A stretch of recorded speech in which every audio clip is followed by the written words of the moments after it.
رواں سال 513 خواتین کی عصمت دری کراچی کے ضمیر پر داغ ہے۔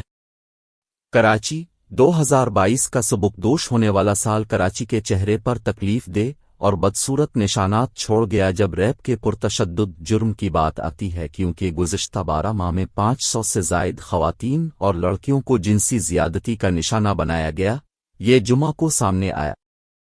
چونکا دینے والے اعداد و شمار میٹروپولس کے 3 بڑے اسپتالوں میں تعینات میڈیکو لیگل افسران کے ریکارڈ کی مدد سے مرتب کیے گئے، جن میں Jinnah post graduate medical centre, doctor Ruth Pfau civil اسپتال کراچی چیک اور عباسی شہید اسپتال ایش شامل ہیں۔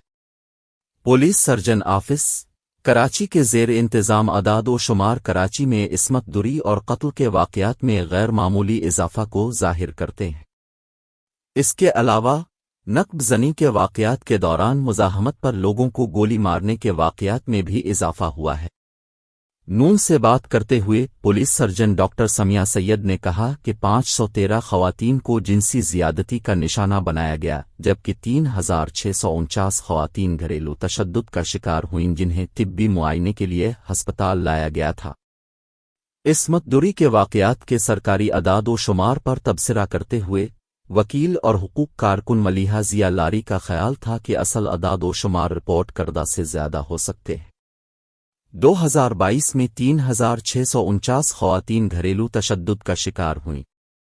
انہوں نے نون کو بتایا، اچھی بات یہ ہے کہ متعلقہ انسداد عصمت دری قانون کے تحت اب تک سندھ میں صنفی بنیاد پر تشدد کی 27 عدالتیں قائم کی جا چکی ہیں۔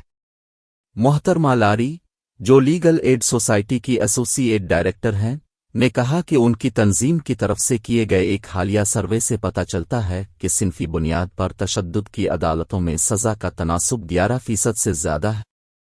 اس سے یہ بھی ظاہر ہوا کہ سندھ میں صرف 14% لوگ ان عدالتوں کی کارکردگی سے مطمئن ہیں۔ ہم دیکھ رہے ہیں کہ رد عمل بہتر ہو رہا ہے، لیکن روک تھام پر توجہ دینے کی ضرورت ہے۔